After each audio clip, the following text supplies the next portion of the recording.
Hi, welcome to Let's Talk Football, coming to you from the Inglewood Football Ground. Today we'll talk to Siggy Kramer, the club president, Barbara Gibson, the club secretary, and a little bit later on we will talk to Don Evans on the president's meeting held last week. So, let's talk football. Winston for us, John. Here's Aloisi for a place in the World Cup. For us.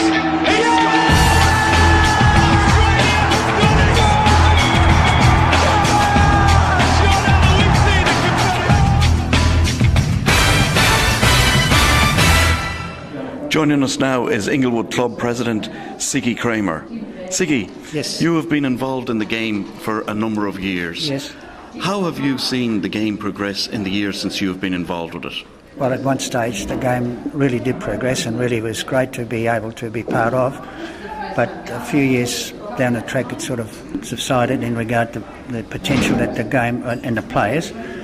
But hopefully it'll return to the days when we could look forward to and enjoy a game of football on a Saturday. As you know, I've been involved since 1953, especially with the one club, Inglewood, as a player and a coach, as a secretary, as a bucket boy, water boy. I've been everything.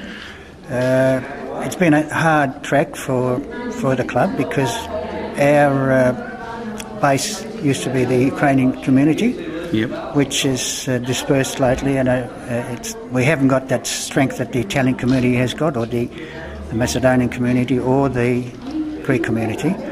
But we've managed to get on board a few good sponsors, which helps us to maintain what we've got, and we've been lucky to be able to put together the facilities you've got. You can see here.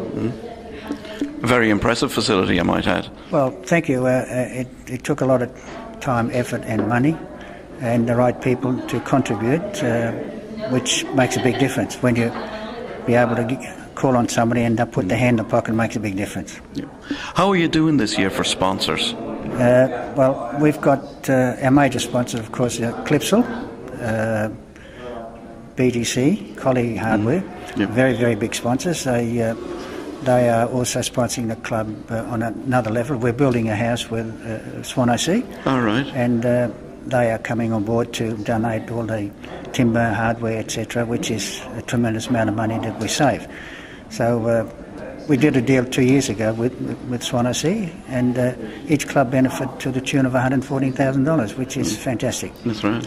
So, as you know, we don't float by people coming through the gate. That doesn't happen. Yeah. You need people to put their hand in the pocket and sponsor your club, which they do, which we're very, very happy and very proud of. And you said at the beginning there that things were going good.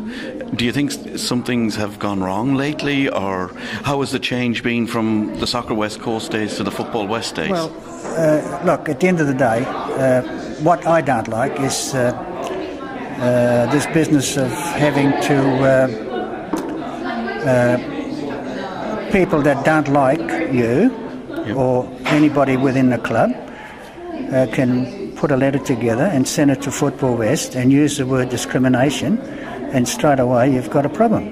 Mm-hmm. We recently, 2 weeks ago, we had to go to a tribunal because one of the mothers of a young under-9 boy wasn't happy with the fact that he wasn't picked to play in the A-team. Mm-hmm. So she put all this letter together in regard to using words of discrimination. Then she also put together in the letter that Football West need to suspend all the club officials. Football West needs to not only suspend but suspend all our coaches and not allow them to coach anymore because they didn't pick her son to play in the A-team, and have the club investigated. I ask you, I mean, we've got honourable people here. We've got a lady that has been working for the game for 35, 40 years, and these people are putting a slur on her, and not only on her but on my person as well. Did you get the support of Football West on that issue? No, Football West handballed it and put together a tribunal, and when it came to the tribunal, the club had to go and get a solicitor And I believe, well, I know the lady came with a solicitor as well. And at the end, the people on the tribunal threw it out. There's no discrimination. You know what I mean? Yeah. So why can't Football West take the bull by the horn and look at it realistically? I mean, this reminds me, and I'm sorry I have to be so, reminds me of Hitler, Mussolini and Stalin. If you didn't like anybody, dob them in, right, and you get a fridge. Dob two people and you get two fridges. I mean, where are we going with this crap? That's crap. Pardon me for using that word. And, you know, I'm very upset about that. Football West needs to look at that realistically, right? And not allow, because if that's the case, then anybody can write in the letter, use the word discrimination, and you've got a problem. And is this what Football West is there for? Or are they there to promote the game and push the game to the top where possible? Or to get bogged down with all this crap? So it's basically the administration that you've got the, if anything, a gripe with? Well, yes, I have, because they need to look at themselves and look what these people are trying to create. I mean, all they're trying to create, I mean, to me it looks like a vendetta by some people. I mean, we don't need that. We don't need that, neither do they. So they need to look at that. What do you think of this new proposal for the Super League that they're talking about in 2 years' time? Are you in favour of that? Well, I'm not in favour of 8 teams, I prefer 10. But, I mean, they're looking at the criteria and et cetera, et cetera. I mean, when you look at criteria at this present moment, there wouldn't be too many clubs can qualify for that. But I also believe that they're looking to scrap all the clubs and put out licences for people to buy a licence. Which, perhaps at the end of the day, if that's going to happen, I don't know. It might be for the better of it. I don't know. Time will tell. Do you feel that you should have some involvement in the decision processes? Well, see, this is another little bugbear of mine. They put a standing committee together, right? I mean, I call them a sitting committee because they don't do it. Whatever they put forward to the powers to be, it doesn't happen. So at the end of the day, I don't know why they even bother with a standing committee. Were you at the meeting last week? Yes, I was. Yes. And did you find that fruitful or not? Well, like I keep telling people, at the end of the day, the clubs have got no power whatsoever. Because, you know, Football West is a company, right? So, you know, all you're doing is paying a subscription and to participate in the competition that they're setting up, right? So the club's really got no say in any way or form. And that's a fact. It doesn't matter what people tell you or tell anybody else, the club's got no say. Simple as that.